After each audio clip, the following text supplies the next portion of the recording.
Thank you guys for coming and joining us for today's event. My name is Stefan, for the people that haven't got the opportunity to meet me or to meet. I'm the chapter director for Startup Grind Cluj-Napoca and also the regional director for the Balkan countries.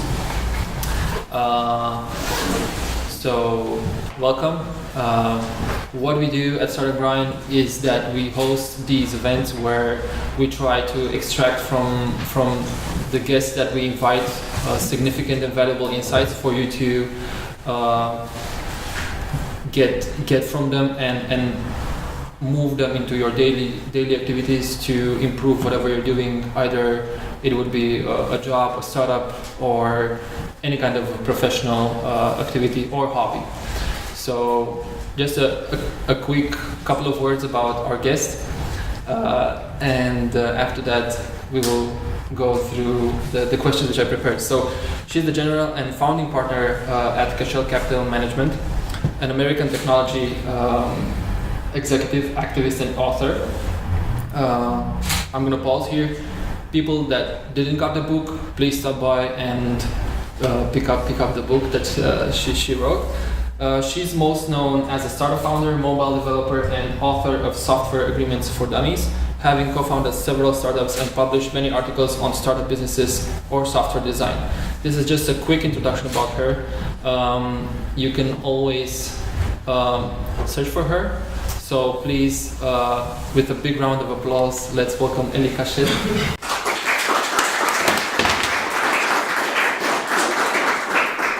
Thank you, Ellie, for taking the time and joining us. Ellie flew from Amsterdam to join the event. So thank you very much. My pleasure. We like to start the discussion with simple things like getting to know you. Like for example, please tell us how were you as a child, as a 12, 13 years old. What were your hobbies and what were your passions about that time? So around 12, I wasn't even really a child. I wore business clothes and I would walk around the house and I would create schedules for things, and I was already convinced I was a project manager.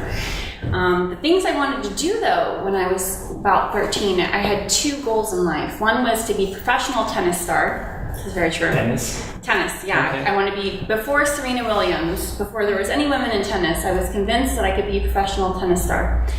And the other one was, I don't know if you know this word in Romanian, epidemiologist. So studying public health and helping with huge epidemics. So I wanted to either go kind of to be an epidemiologist or a tennis star. And my dad said, women that don't make money in sports. And I was really sad to learn this. And I'm actually really good at tennis. I challenge anybody here. And I even played tennis in college. But I took my dad's advice and I thought, you can't change the world playing tennis. So I thought that I would be an epidemiologist. But as I started going through, epidemiology is a study of public health, of incidences of disease, how they break out. It's actually very mathematical. It's a lot like computer science. You calculate how many people, how many hospitals, what is the plumbing, what is the whatever, and you come up with an algorithm, a formula, a script. It's very similar to computer programming. And so growing up in Silicon Valley, which is where I'm from, I already was thinking like this because I was thinking about public health. But then as I was working on, and even at 14, I was working with the National Institute of Health. I was already in college classes at 15. I was, one of those smart kids. But it started to dawn on me that public health actually moves really slow. The technology around medical and health had all these regulations around privacy. And so I started getting kind of frustrated, and I just wanted to hack shit and make things work. And so I got pulled into computer science. And so by the time I was 14 or 15, I built my first app in C#. And I think that was the beginning of the end. And then I was hooked. And that's how I became into technology. What did your father thought about it? Like you going into technology? I don't think he thought much about it. He ran a biotech company, was an entrepreneur, and it had raised money. And by the time I was 16, they had sold for about $60 million in 1999, which is a pretty big exit. It's like a $250, $300 million exit. And they had zero investment money, so they had all bootstrapped it. So growing up, I had this entrepreneurial taste. And I actually remember, this is an interesting story, I remember we didn't have food in the house sometimes. It's ironic, right? To have a father worth millions of dollars. But as startup founders know, when you're waiting for things to close, you're waiting for your wire, you're waiting for whatever, every penny was in the company. And so I remember actually sometimes going to the office to have lunch or like doing things to get money. And I thought, this is really strange, but my dad's really passionate about it. And I think it gave me like the first taste. So my father actually passed away when I was 17. But up until that point, I think he just thought, and he actually said this in a press interview because I had been in a bunch of press for my AIDS activism, and I received a lot of awards before I was 16, 18. So I'm very well known for public health, ironically, as well as tech. And my dad said, and my birth name is Desiree, by the way, which Europeans know how to say, Americans don't. And so my dad said, yeah, don't be surprised if you read about Desi in the news someday. So I think he always knew I wanted to do something bigger, but I don't think he knew exactly, right? Because when you're 14 and 17, you're just, you have hard working, you have skills, but I mean, I wanted to be a professional tennis player, so. Do you still remember what the app did, or what did it do? I do. It calculated calories. So you could type in, I ate an apple today, and it would say, blip, blip, 70 calories. So it was super basic. It was on one of those gigantic Apple machines.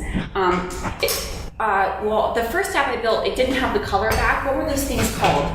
Remember the original Apple computers, right? It was like one big blob, and it had like blue or orange or I don't remember. Whatever, right? Do you know? Yeah. So there was one before that one, right? And so that's what I built my first app on in C#. So it was a simple calculator. You typed in apple, orange, sandwich, and then it came back and said, okay, you ate 320 calories today. I mean, I was 14. Awesome. It was the coolest thing I'm going to go back to the startup founding.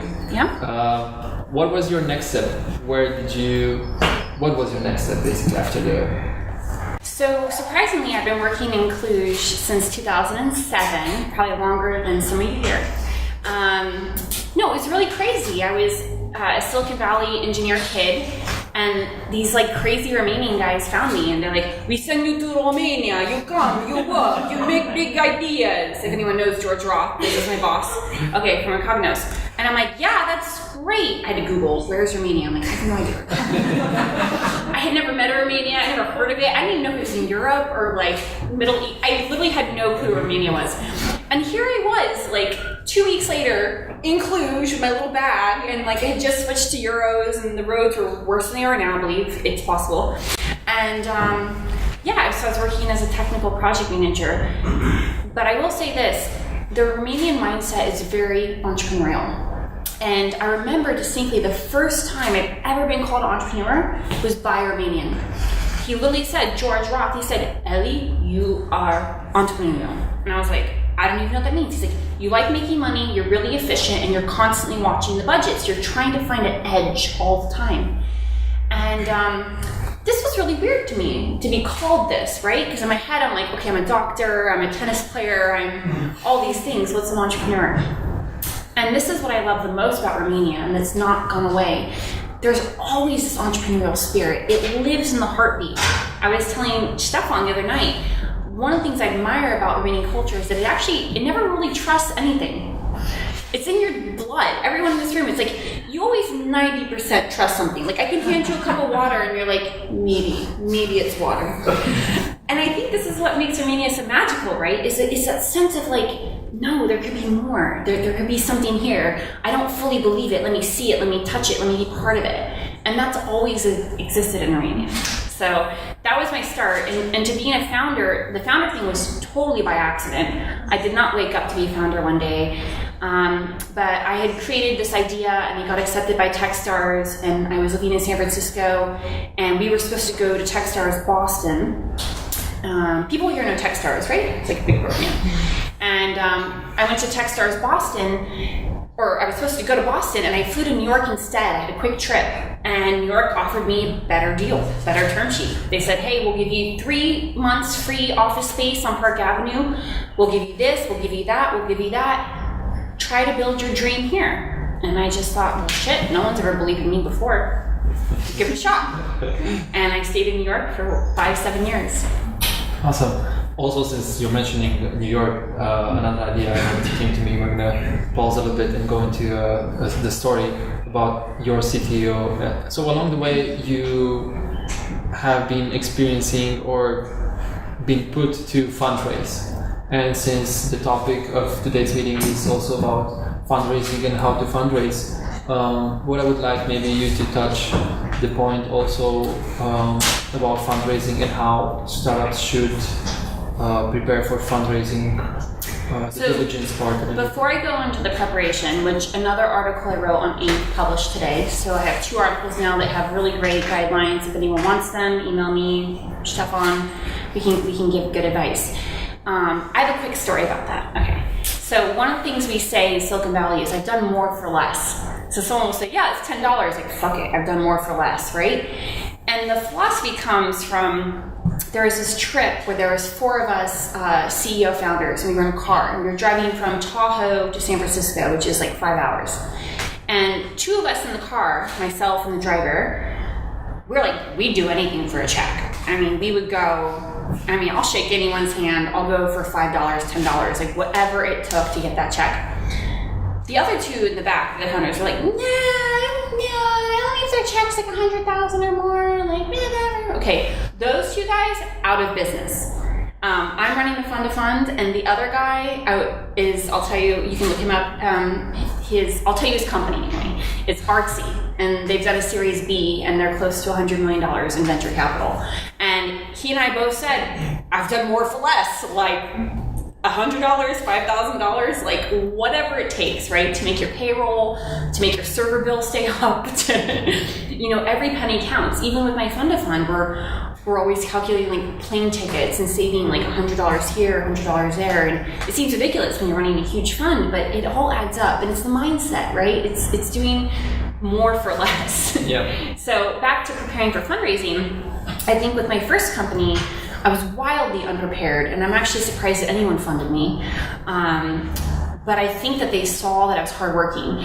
And I would say as of now, 80% of those investors have invested in my current fund. So that tells you something, right? In 10 years, they were willing to write me a check for whatever, $10,000 back then. They'll write me a check for $10 million today because they believe in me. They know I work hard. They don't answer their call in the middle of the night. And that's really, when it goes down to it, is that investor-founder relationship, right? So you can prepare for investing all you want, but you can either pick your terms, pick the money you get, and you can deal with whatever jerk you have, or you can pick, your investor. And I always pick my investors. I'm like, who's gonna have my back? If I have a broken leg, if I'm behind on my deadlines, if I'm sick, if I'm having heartbreak, if something's happening but I'm still working hard, can I call them? Do they have my back? And so I think when you're fundraising as a founder, it's distracting. You're like, well, I really need the money, and like my server bill is gonna be cut off, and like, get it, totally been there. I've had to like go to Startup Grind for snacks myself. I actually heard this story, it cracked me up. This friend of mine just sold his company for $250 million 3 months ago. And he would go to tech events at night to eat, because before your company gets bought, this is true, you're like, you have no money. You're waiting for that wire to come in. And it's so true. It doesn't matter if you're managing $100 million or $100,000. It's like we're all the same. So I think we'll get into the topic, but I think in preparation, you just have to mentally be prepared to be a whore, basically. And just to be willing to pick up the phone, put some gloss on, meant to, and just get out the door and do whatever it takes, right? Doing more for less. Like, okay, $10, I've done more for less. Yeah, I agree. Going back somehow to a story, but on the fundraising part, the legal, going back to fundraising, what do VCs like to see when they analyze, documents or applications for fundraising? Well, it's not really documents. They really fund based upon the person and the relationship. I mean, when they invest in you, they assume they're going to have to talk to you for the next 7 years. And so do they want to talk to you, and do you want to talk to them for 7 years? And without even answering that question, people generally know, right? Like when you're dating someone or having a drink, you're like, you want one date with this person, or maybe 6 months, 12 months. You may not know 20 years, but you want to see them again, right? The same goes for investors. Do I want to see this person's face all the time, and they're always asking for money, basically? And that's what it's like as an investor. And I've been on both sides. I totally get it, because I'm usually asking for money, or now I'm the one getting asked for money. So I think you have to take that in consideration. And then what was the other part of your question? Because you were talking about... What do they like to see? Oh, yeah. So there are formulas. You should look them up. And I talk to startup founders about this all the time. Startup founders like to make these emotional budgets. They're like, yeah, but I'm like so good. We need like 100,000 for marketing, and like 200,000 for a dev team, and like 100,000 for whatever it is. It doesn't matter. But VCs have a formula. So before you ever make a budget, you should call a VC or a friend or pull someone else's budget. Just make the numbers match, for God's sake. Like, it's not that hard. You can change them later. Because VCs, we're just used to looking at the same numbers over and over again. And we hate paying past debt. We hate paying legal fees. We hate paying what we call operational money. Because that doesn't make money. It doesn't scale the app. It doesn't scale the company. We're very happy to pay for sales, marketing, product market fit. Sometimes engineering, but not really, because like if a founder's like, yeah, I have these like 3 guys who are really good at coding, and like 100,000 euro a year. We're like, okay, you're not charming enough, because if you're charming enough, you'd figure out how to get these guys to work for half price or free, or give them equity, right? So from an investor standpoint, even though the dollar amount you're asking for could be like the same, there's really a formula, and you want to make sure that a lot of that money is going towards like growth in the future. And like I said, you can adjust it later, but that's what VCs want to see. They want to see product, marketing, sales, fit, expansion. And when I say sales, people really underestimate even software. Like, yeah, but the app is so badass. Like, people will just know. No, it doesn't work like that, especially just enterprise. You need so many one-pagers, sign-up pages, pricing plans, testing, A/B testing, online marketing, email marketing. Even your email sign-ups need to be beautiful, right? Like, okay, you use MailChimp. Okay, cool. But like, right? Like, all these little things add up, and next thing you know, you spend $100,000 in marketing. Investors are happy to pay that, because even if you pivot, you can go in and adjust the text or the copy or the image or the brand or the logo, but it's built. So investors really want to pay for that, not because no engineer wants to work for you, or not because you need to pay a lawyer. I mean, this is in a funny story. So for my fund, we got one of our first legal estimates for setting up our fund was this law firm had estimated $300,000 to $1 million US to do the contract for our fund. And I was like, that's ridiculous. For that price, I'll go to law school for 2 years and come back and write the shit myself. And my investors were like, okay, you're our girl. Like, we like that. And we ended up finding a really amazing firm that was able to do it for like $80,000. Like, this is what I'm talking about, right? You just can't take no for an answer. You can't be like, well, Mr. Investor, it's $1 million to set up our legal. They'll be like, what? Like, how did you not bribe them, sleep with them, give them drugs? Like, this is what it's awful, but this is what investors look for, right? This is an entrepreneur. How do you get what normally is whatever price here? Yeah, awesome. Huge fan of however you get it done. I'm gonna go a step back a little bit and ask you, how do, again, to the VCs and investors, how do they like to be approached in terms of beginning a relationship? Like, at kind of events like the Next Web or TechCrunch or whatever, Startup Run Global. Free blowjobs, I'm kidding. So definitely not. So actually, I don't mind. I can be approached a lot of different ways, but I really like when people respect my time and give me time. So if they email me a pitch, or if they text me, if they call me, I actually prefer if they're like, hey, like, can we set up a time to talk about this in the next couple weeks? Like, blah, blah, blah. I love that. I hate when someone emails me like, yeah, we're hot and we're like closing our fund, but it's like closing in like 2 days. I'm like, okay, then close it. Like, whatever. Don't stress me out. Like, I got my own stuff to do. So I think it's just, you have to really respect and know that it's like a longer relationship, that it's not like you're going to send me a deck and get a, we don't actually, by the way, my fund, we don't do direct investing. So we invest into VC firms, but we can still help. So like if I look at a deck, you're like, okay, well, I just wrote a $20 million check for these guys at whatever. So, go talk to them. And I kind of paid them, so they're going to have to listen. But we need time. So I think mostly is if they respect time. I saw a survey somewhere, and it was something like 95% of investors hate phone calls. And it's so true. And the reason why is we're in meetings all day, right? We're with people all day, or we're speaking at stuff like this. We hate it. Don't pick up the phone and call us. If you need to verbally talk to someone, talk to our assistant, talk to our admin, talk to our mom, talk to someone. But you know what I mean? And so and then that also really upsets us. So if you're, trying to call us and not getting the answer, well, it's because I'm doing my job. I'm working. I'm with people all day. So we definitely don't like phone calls. So you can call us 27 times in one day. It's the same thing as calling us once in one day. So has it ever happened that somebody reached out on social media? I don't know, maybe a combination like sending you a deck via email and then tagging you on social media? And I actually will block anyone that does that. So anyone who tries to reach me in more than 2 verticals will get instantly blocked from everything. So if somebody tries to Facebook me, WhatsApp me, text me, iMessage, email, blocked from everything. And I'll tell them before, I'm like, hey, P.S., you're going to be blocked from everything. Because I find that disrespectful. It doesn't move you higher up in the queue. My WhatsApp is for my family and friends. My iMessage is for just friends. My Facebook is for mostly friends, maybe a couple of work things. I'll give you my email address. You can forward it. You were mentioning before something that I really want to touch is that the fund of funds part. So maybe you can run through it and maybe explain a little bit how fund of funds, the initiative came out and was born, and future plans with Cachette Capital. Yeah. So raise the hands. Who here has heard of a fund of funds? A lot, a couple. Okay, yeah. It's not super popular. It's becoming more trendy. So a fund of funds is basically when you have too much money, or you're dealing with family offices, and so you've got a lot of money, but you can't. You're different than a VC firm. So some fund of funds actually direct invest.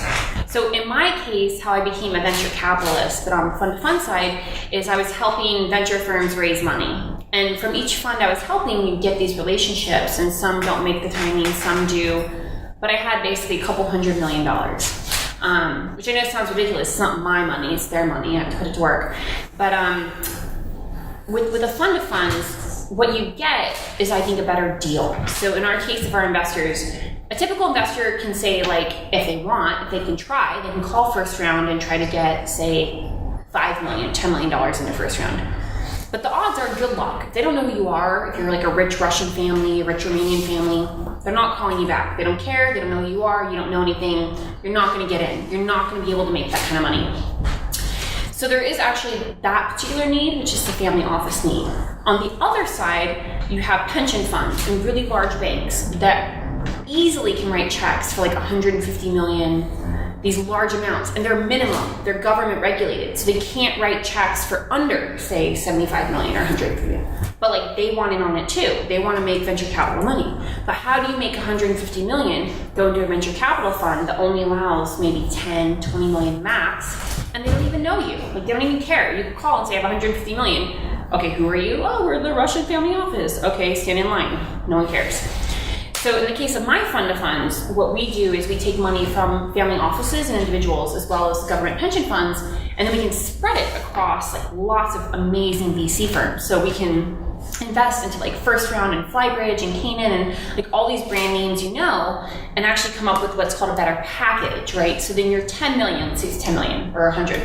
It does better, actually. It does a lot better because it's spread across all the top firms. And so a fund of fund basically does that. It creates this mixing pot of all the money, and it creates a tool, and it's becoming a newer trend, actually.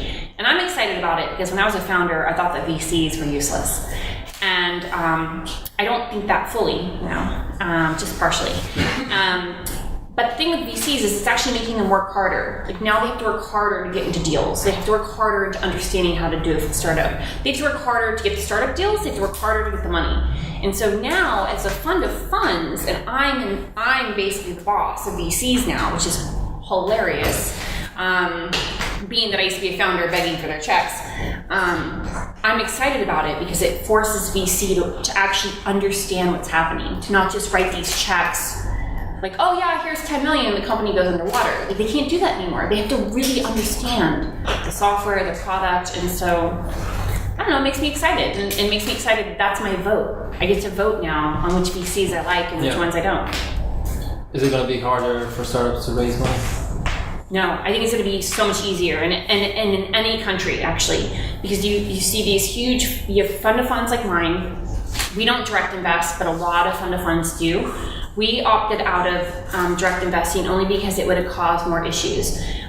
We have investors from several different countries and governments, and so if we had done direct investing, which is like us investing into startups directly, we could have potentially invested into something that maybe like the government doesn't agree in, or like there's just too many complications. But other fund of funds do direct investing because they see it as an edge. Like, yeah, we can get really in early. But I think for founders, it's actually going to get easier. I think every country and organization benefits a lot by innovation, right? Romania is a perfect example. The government is super happy to fund things. The US government is super happy to fund things in Romania. The Netherlands government is super happy to fund things in Romania. Everybody is super happy to fund something if it creates innovation and does something, because we all know it spurs economic activity. So I think what we're going to see is actually a more founder-friendly environment. I think raising money is going to be easier. The checks are going to be smaller. So you're going to have tighter milestones. You're not just going to get a $5 million check. You're going to get a $100,000 check, seriously, for your MVP. $250, like it's just going to get tougher. But I think that's a good thing, right? Because especially if you're a founder and you have your shit together, at least I thought I did when I was a founder, and I think I did. I hated it. I was competing with people that were from Harvard that just walked in and got $5 million, dumped the money, didn't launch, and then left. And I'm like, damn, if I only had $1 million of that, my company would have totally rocked, right? So I think for founders, it's actually going to make a better playing field because it's going to have stricter metrics. So in that way, I think it's going to be good for everyone, actually. I want to touch a little bit on the subject about Romania, and Romania being in Eastern Europe, emerging markets and so on. What I've seen within the discussions that I've had with people that I've met at conferences and in startup ecosystem is that somehow, and some of them are biased that fundraising is hard from these countries. Maybe you have another point of view, or maybe how should they approach this and change their Well, there's two components. I think anything is hard if you say it's hard. If you say building a startup's hard, it's going to be hard. If you say dating is hard, it's going to be hard. If you say doing a fund-to-fund is hard, it's going to be hard. If you say coming to this event tonight was hard, it's hard. If you say it's hard, it's hard. So that's the first step, right? So I already written those people off. They're losers, whatever. For Romania, no, this place is loaded with so much goddamn talent. I swear to God, if I had to start a startup, I would come to Romania. I'd be on the first flight over. You have amazing entrepreneurial spirit, crazy educated engineers. There's over 100,000 Romanian engineers worldwide. We were talking about Stanford, by the way, remember? Okay, so 1/5, yeah, that would be. Yeah, so out of, and this is confirmed by Stanford University. So out of all the applicants in the entire world who apply for Stanford University, only 5% get accepted. Okay, we understand that, right? 5% out of 100%, only 5% out of everyone who applies to Stanford gets accepted. Okay. The starting class of the computer engineering for last year at Stanford University was 10% Romanian. Okay, do it with me now, right? Only 5% of the entire world gets accepted. Okay, so of that 5%, which is like this much, right? 10% of that is Romanian. This is crazy. The country's this big. So it shows you that the spirit and the education is here, right? Whatever you want to call that. So anyone who says fundraising is hard is just lazy. I think that Romania is a perfect spot to start a country. Start a startup. I'd also start a country here. Why not? Elleville, I have no idea. No, you're on the same time zone as Europe. You actually wake up before everyone else. If you want to outsource additionally to Russia or Thailand or anything else, you're on top of that time zone. You're part of the EU, so you can travel and work and hire and do things within the EU. No, I think it's a phenomenal place. And when you look at emerging markets, which is what I kind of specialize in, so our fund tends to, we know mathematically, just so you guys know, for a fund of funds, the best VC funds are actually 120 million or under. And again, I know these numbers are really big, but hang out with me for a minute. So the best funds are funds that are under 120 million. Because after that, the bureaucracy and everything else, the ROI goes down. So we actually know the peak. The best peak of a VC fund is 120 million or under. The sweet spot is actually anywhere between 30 and 90 million. Okay, which means you're writing check sizes to startups that are anywhere from 1 to 7 million. So you're basically doing early stage, seed or Series A. This is where the most money gets made. Not at early stage, not the angel level, because they fail too much. And not at Series B, Series C, because then you're actually dumping money into it to try to get it IPO'd. And we already know that when companies are over the valuation of 200 million, their chances of getting bought are actually lower. So the sweet spot is to fund companies that can sell when they're between the sizes of 50 million and like 200 million, which again puts us back to funds that are between 30 and 60 million. That said, that means there's a ton of money to make. If you just make a semi-reasonable startup, go put on a short skirt, talk to Cisco, Nokia, get that shit sold for 60 million, you're on top of it. Do it again, right? As a founder, have 10% of your company, raise the capital, be a professional company builder. So in this way, I don't think it's hard. It's actually, you just have to understand the mechanics and be realistic about it. You can't start a startup in Cluj and be like, but we're going to be the next WhatsApp and we're going to be $1 billion. Yo, dog, just raise your Series A, sell your shit for 20 million, come call me later, right? I mean, this is very true. I've been a founder, so I know what it's like, but you can't go into it thinking you're building $1 billion company. I agree. What do you think about VCs in Europe and the differences between VCs here in Europe and VCs in the States? Well, VCs in the States are wicked smart. I mean, I probably have hopefully taught you something within the last 30 minutes, but there's definitely something in Silicon Valley. We are literally born with this. We know exactly what your internet traffic should be, what your monetization should be, what your monthly revenues should be, your KPIs, your engineering team, your budget.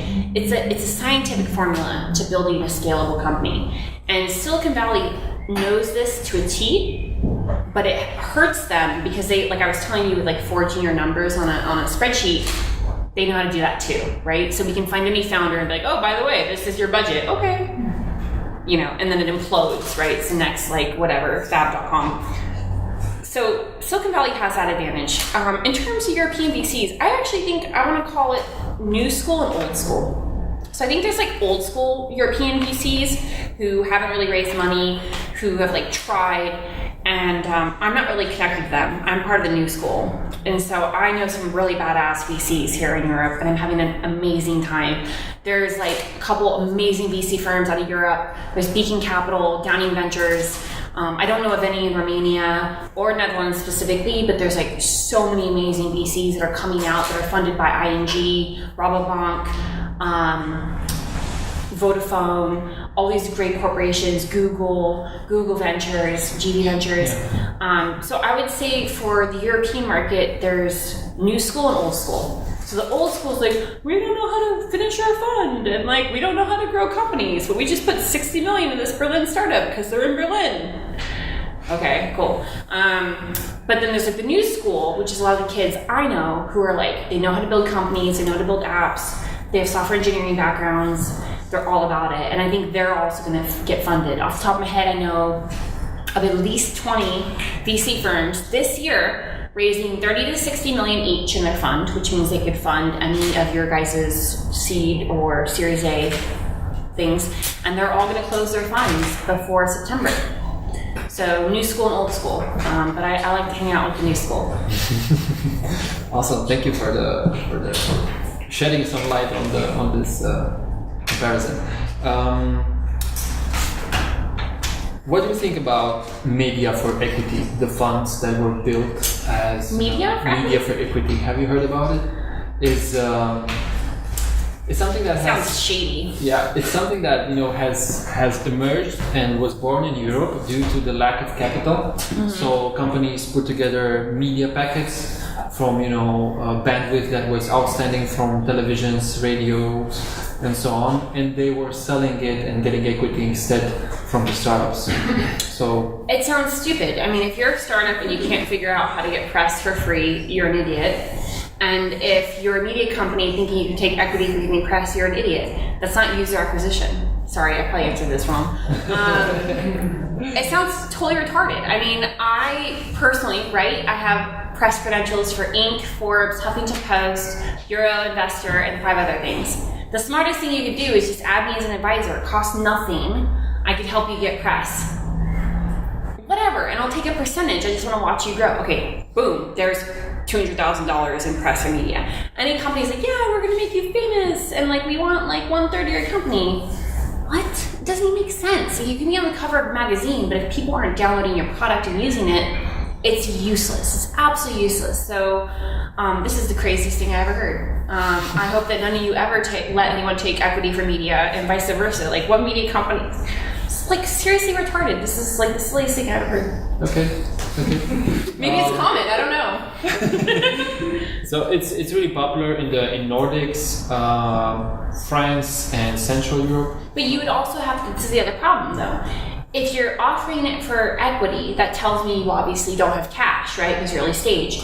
But then if you're that early stage, then the media doesn't make sense. You're not even stabilized. You can't even scale your app.